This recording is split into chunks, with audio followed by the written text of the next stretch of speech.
Hey, what's up, guys? Gons here for the FaceLikeTheSun channel. This was reported on 7news.com.au. Little boy died in violent ritual to drive out demons, say Russian police. And according to this story, a 9-year-old boy was killed in a violent ritual to drive out demons by a religious sect, say police. A gag was put in the child David's mouth to, it says, top him screaming, but I think they meant to stop him from screaming while he was whipped by adults, including his father, it is alleged. The boy's mother is reported to have held the boy during the exorcism. Both parents are among a number of sect members detained on suspicion of murder over the horrific case. In Russia, after the child died, sect members prayed by his body for 2 days, seeking to resurrect him, say reports. When this failed, his body was buried in woodland near a lake in the city's Yuga-Zapadny district. The father and a woman sect leader called Zamira Gaynulina were detained in Russia. The child's mother was held in neighboring Belarus, according to reports. Russia is now seeking her extradition. Gaynulina posted shortly before she was held, quote, "Many times we were persecuted for the name of Jesus Christ, but no one could blame us for anything because there was no crime in us." And I continue the quote, "No one could forbid us to live the way the Lord Jesus Christ leads us." Dr. Alexander Neviv, an expert on religious cults in Russia, said, quote, "In this sect, it was believed that sinfulness should be beaten out of children. It was necessary to fight the devil." This is the quote again from I believe the doctor, quote, "It was necessary to fight the devil. When punishing a child, you should not pay attention to his or her suffering because in hell, he or she will suffer even more. Of course, a person whose head is filled with such nonsense is simply not able to understand that a child should not be hurt," end quote. And my personal opinion about a story like this is, first off, this is tragic. You don't want children dying, especially when they're trying to perform an exorcism on the child and they're doing things like, putting him in gags and whipping him and stuff like that. It's just not, I don't see that anywhere in the Bible. So there is that. And secondly, the thing that really I think is more troubling, especially for Christians and believers around the world, is that we are going to be marginalized. We already know that scripturally that's going to happen. It's already happening to citizens in China and other places around the world where Christianity is basically forbidden or looked down upon or whatever it is. And that sentiment exists a lot in the West as well. It's just not as openly violent as other countries, other nations that have certain rules and laws and stuff in place. But I think as we move towards this quote unquote globalism, this new, world order type thing, I personally believe that stories like this are going to be used to drive the dividing line between the scientific dictatorship and the believers even more. Because obviously these people, this cult member group, whatever, were misled in handling this situation. But obviously, you see that they believe, in a quote here, that they were persecuted for the name of Jesus Christ, but no one can blame us for anything because there was no crime in us. No one could forbid us to live the way the Lord Jesus Christ leads us. That sentiment of people thinking that they are doing the Lord's work, delivering demons and stuff that it says to do in the scriptures in terms of healing people and delivering people, but not, there aren't like step 1, do this, step 2. There are more examples in situations that are, told to us through the scriptures. And in my personal belief, there is room for miracles today, but I don't always believe what is reported as a miracle to be an actual miracle of God, if you get my case. The whole charismatic movement, I think there's a truth part of it, but I also think there is a really deceptive side to it. And it's a huge topic and something that, again, needs to be discussed more out there as believers just step into churches, not knowing the difference between something that is wholeheartedly new age and something that might be a little bit more true to what the scriptures teach us to do and how to be and how to occupy. But it's stuff like this that is going to drive public perception and the dividing line, again, the line between the tares and the wheat. Because Here's the problem. Many times we were persecuted for the name of Jesus Christ. We know prophetically, scripturally, that's going to happen. But no one could blame us for anything because there was no crime in us. Now this, I don't know if there's a translation thing there, but obviously if you're beating a child, no matter what the situation or circumstance, it's pretty criminal if you ask me. Obviously there's a place for punishment to a certain degree, but obviously if they're beating the child to the point of death, there's something definitely wrong going on spiritually. And, obviously psychologically, mentally, whatever. But as we always say on this channel, everything comes from a spiritual source. So the part where it says no one could forbid us to live the way the Lord Jesus Christ leads us. Again, true statement for believers, but you don't want this coming out of the mouth of basically this crazy person who believes that beating your child is the scriptural thing to do to get the demons out. And look, the whole thing seems like it's demonically oppressed, right? The whole situation, it's not just maybe the child. Maybe the child was actually the innocent one, and the parents and the cult leaders were the ones that were being led astray, following the doctrines of demons. And again, the subtleties, because the spirit of Antichrist is out there, it's been out there for centuries now, it's only going to increase. And my basic message here is that we need to make sure that we call out stuff that's not biblical, that's not scriptural, that's not grounded, and just continue to fight that fight as well as fighting against, the world itself in terms of exposing all the evil and stuff like that. So there's a lot to do, and a lot of people are talking about YouTube going down in the next few days. It could, I have myself ready for anything with BitChute, supporting all of the videos that get published on YouTube. It's a pretty cool feature, so definitely go check out BitChute. I want to bring to you stories like this because I think it's stuff that you're not going to necessarily hear on mainstream media, because this is a story from, at least according to this, .au, which is Australia, even though it talks about the Russian police here.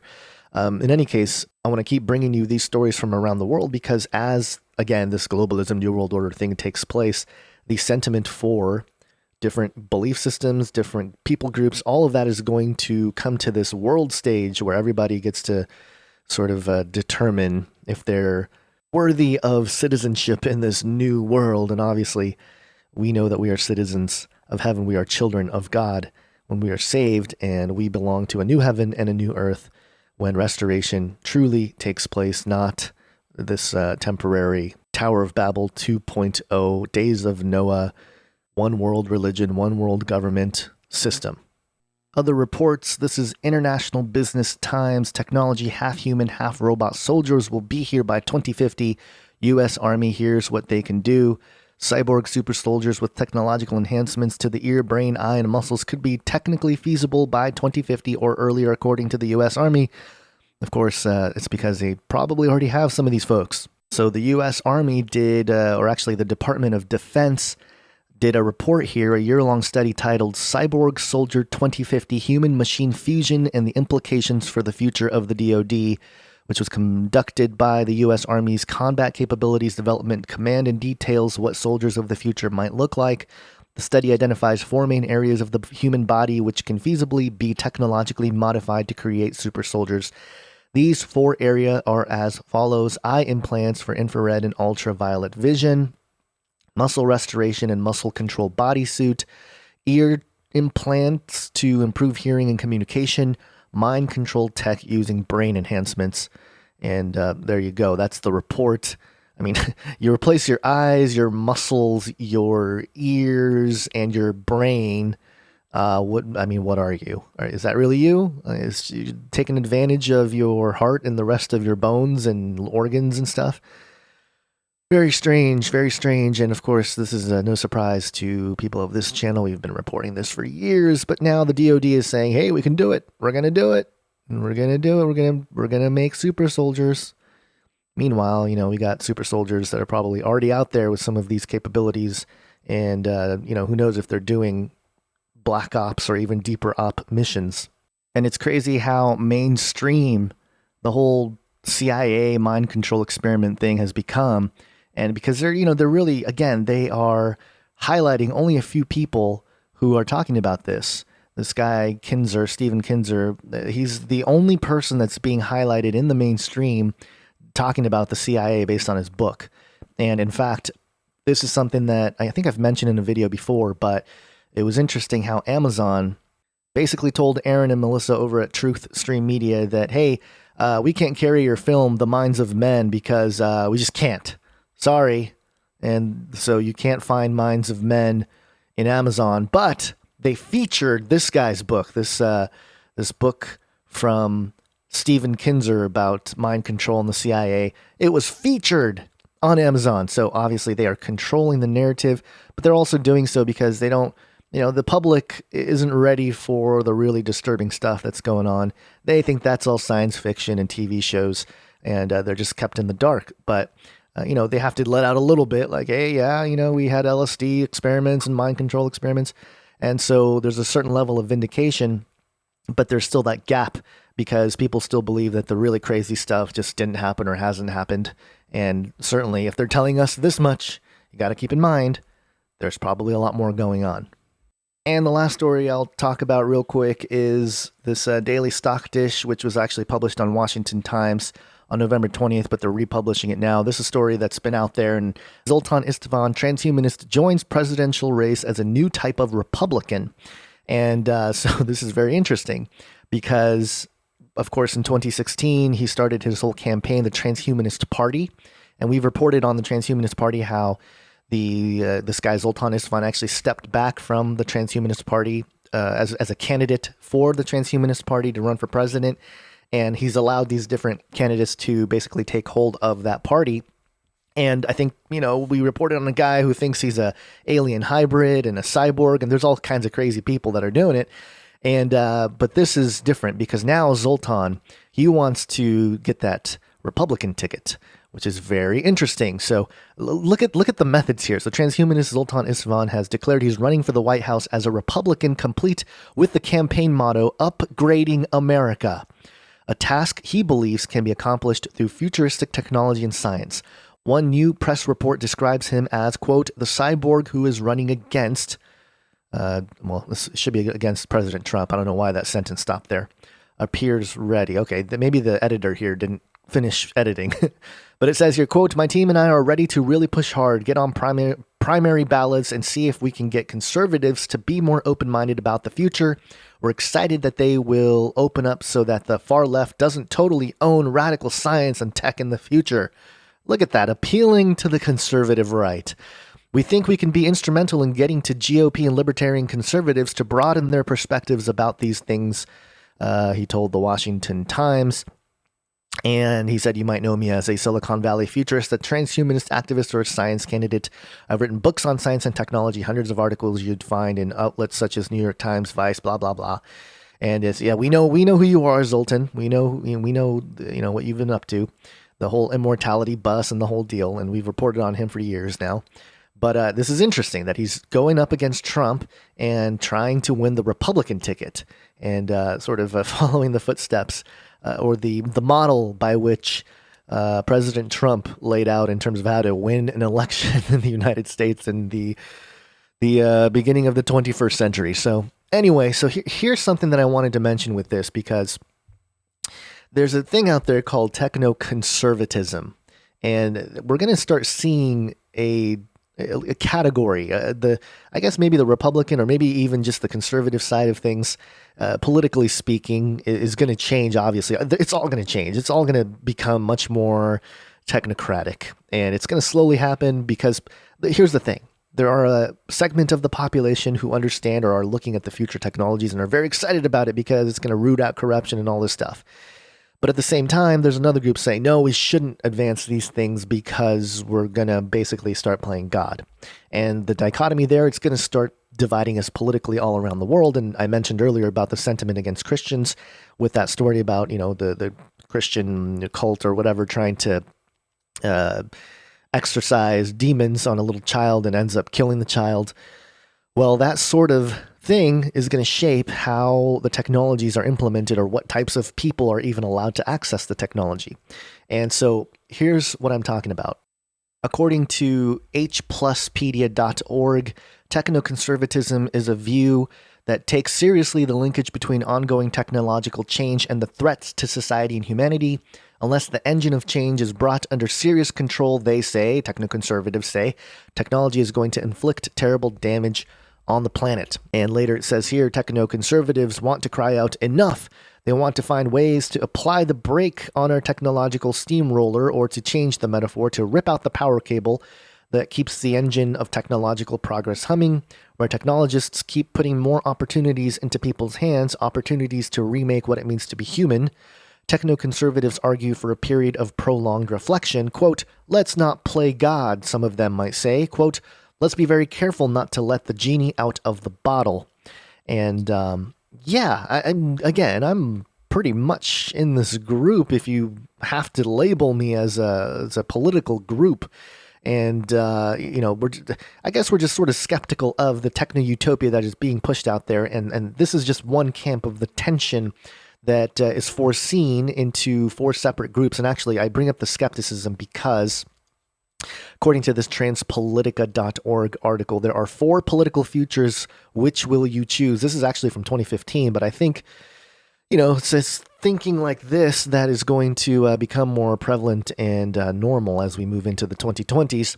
Forget left versus right wing. The political debate in the medium-term future, 10 to 20 years, will be dominated instead by a new set of arguments. These arguments debate the best set of responses to the challenges and opportunities posed by fast-changing technology. In this essay, I'll outline 4 positions: techno-skeptical, techno-conservative, technolibertarian, and techno-progressive. And the person that wrote this article argues why he favors techno-progressivism over techno-libertarianism, and just rejects techno-skeptical and techno-conservative views.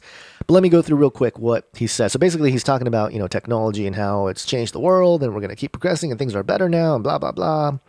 And the techno-skeptical response is to deny that technology will have anything like the magnitude of impact that I have just described, which, again, he goes through all kinds of, advancements and enhancements and all sorts of things. And in some ways, I'm definitely a techno-skeptical person because even though they're trying to do all these things and they're pushing and advancing, I don't know that they're going to really get there. They talk about uploading your mind into a computer. I don't know that they can really do that. A lot of people don't think that they can really pull that off. And even if they think they pulled it off, is that collection of bits in the computer, is that really the person? Or is it just a really, really, really powerful simulation? So again, this is a position that I think more people are in without even realizing it, the techno-skeptical response. And, you're not against technology. It's just that you don't necessarily believe, it's kind of like a, hey, I'll believe it when I see it type of position. A lot of people think that, all the big promises of immortality and the billions of dollars being poured in by the billionaire moguls and the people with wealth, they're skeptical of even them, that they're wasting their money and resources on something that is futile and something that actually has already been solved on the cross for those who believe that Jesus Christ lived, died, and rose from the dead to prove his deity. So the techno-skeptical response is that skeptical response that technology will even affect us in that way. And, you can kind of have an argument for that, but I think the way things are progressing, it's certainly a difficult position to take. The techno-conservative response say, in effect, that we need to actually slow down the change, since otherwise bad things are going to happen, very bad things. I don't know who actually said this. This is according to the author here, what technoconservatives would say, that we need to slow down the change, otherwise bad things are going to happen, very bad things. And for Canary Cry News Talk listeners, basically this. Stop this progress before it is too late! Technoconservatives take seriously the linkage between ongoing technological change and the threats to society and humanity, blah, blah, blah. We already kind of talked about this. Again, I tend to be a lot more in the techno-conservative camp and just cry out enough, slow down, have a time of reflection, let's not play God. Those are things that we're saying, but not because we want to prevent any kind of progress or prevent some kind of advancement and healing and stuff like that. It's just a matter of crossing certain lines that, I don't know, that seem to be prophetic. and written in the scriptures. And it's not hard to imagine because there's all these dystopian science fiction, stories and books and films. People have been able to project into the future and see how this might affect us societally, individually, and everything else. And this little line here, the technoconservative stance of instead of discovering joy in what's natural, we're losing our true nature in quests for technotopia. And I would add that this is, people are rejecting or ignoring the joys in God and are looking for that joy in the quest for technotopia. And I like how, again, this ties into the very first story because look at this. These quests argue the technoconservatives aren't just misguided, they're deeply dangerous. We must gain a whole universe of electronic and chemical satiation, but we'll lose our souls in the process. And not only our souls, but also our lives if some of the existential risks come to fruition. And look, I just think it's very interesting that, hey, we might lose our souls, but even worse, we might lose our lives. And it's like, if you lose your soul, what's the point of losing your life? I mean, your life is basically rooted in your soul. So anyway, I hate to nitpick, but this is the kind of thing that tries to undermine the argument by, sort of summarizing it in ways that are deceptively irrational. But here's the rebuttal here. But whenever a technoconservative says that technology is already developed enough, there's no need for it to continue any further. I'll point out the vicious impediments that still blight people's lives the world over. Disease, squalor, poverty, ignorance, oppression, aging. It's true, some of these obstacles could be tackled by non-technological means, such as by politics or social change, but the solutions to other issues lie within the grasp of further scientific and technological progress. Think of the terrible pain still inflicted by numerous diseases, both in young people and in the elderly. Think of the heartache caused by neurodegeneration and dementia. Rejuvenation biotechnology has the latent ability to make all these miseries as much a thing of the past as death, or as deaths from tuberculosis, smallpox, typhoid, or the bubonic plague. Anyone who wants to block this progress by proclaiming enough has a great deal of explaining to do. In any case, is the technoconservative program feasible? Could the rate of pace of technological change really be significantly slowed down? And this is the thing that's really funny, how they frame the way technoconservatives would want to proceed in our technological progress. Any such action is going to require large-scale, globally coordinated agreements. It's not sufficient for any one company to agree to avoid particular lines of product development. It's not sufficient for any one country to ban particular fields of technological research. Everyone would need to be brought to the same conclusion the world over, and everyone would need to be confident that everyone else is going to honor agreements to abstain from various departments. The problem is, however, that the technology engine is delivering huge numbers of good outputs in parallel with its bad outputs, and too many people, especially powerful people, are benefiting or perceive themselves to be benefiting from these outputs. Compare the technoconservative thought with the idea that we could switch off the internet. That would have the outcome of stopping various undesirable activities that currently take place via the internet: abusive trolling, child pornography, distribution of dangerously substandard counterfeit goods, incitement of fanatical terrorists for impressionable youngsters to join their cause, and so on. But any such mass switch off would also stop all other systems which coexist on the internet with the above-mentioned nefarious examples using the same communication protocols. Systems for commerce, finance, news flow, entertainment, travel booking, healthcare, social networking, and so on would all crash to a halt. Interesting that all of this is not necessary, if you really get down to the source needs of life. For good or for ill, we've become deeply dependent on these systems. We're very unlikely to agree to do without them. And it goes on here, but so basically he's saying that, in order for this conservative view to take place, we must basically create a new world order and police the whole entire world for doing. And that's, look, it's a solid point, but it's kind of moot because he's saying that technology basically just keeps moving anyway, and the positive and negative outputs happen at the same time. And I agree. And that's why the, technoconservative position at a certain point is like, hey, slow down, everybody slow down, just stop. The problem is that, that this article points out, which is partially true, there's no way to, you can't really police it unless you have some kind of overarching police state or some kind of eye in the sky, making sure that nobody's doing it. That's the issue here. That's the problem with the techno-conservative view. The solutions aren't really found in any kind of political infrastructure.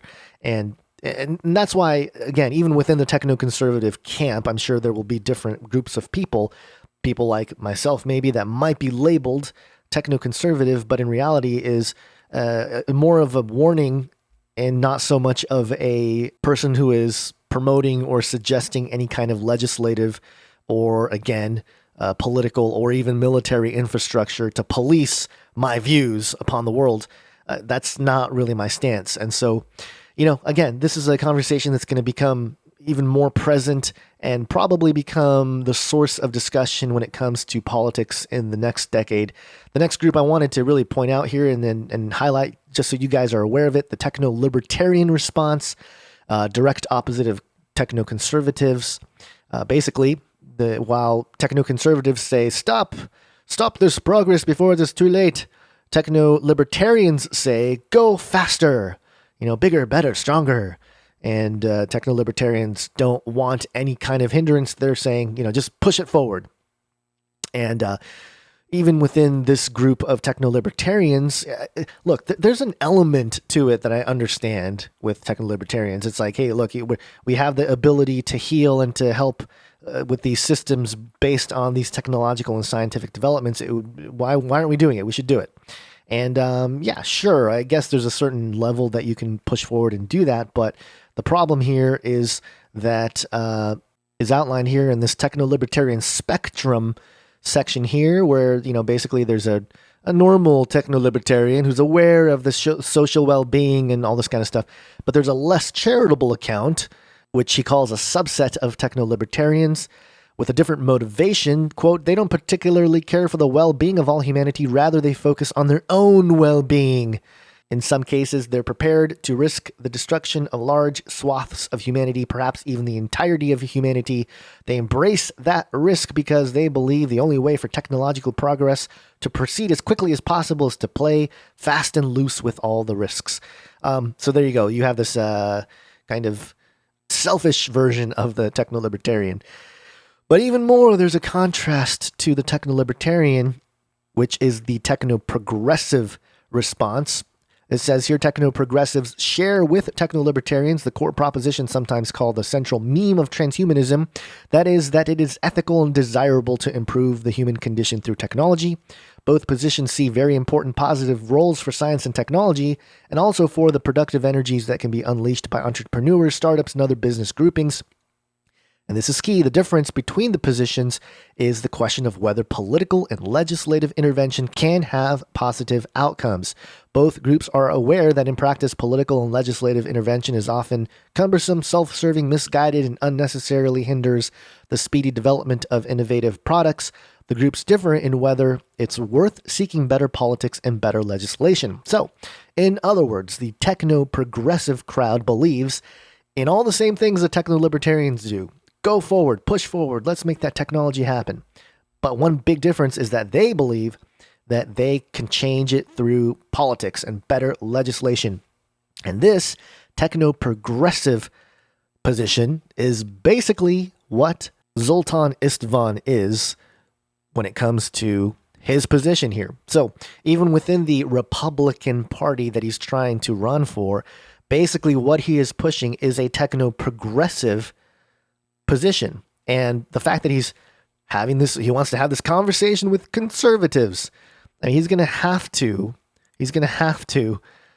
basically lie or because to address the true conservative concern for the progress and extending that into the techno-conservative camp and even the technosceptics, which obviously there's skeptics now of all this stuff anyway.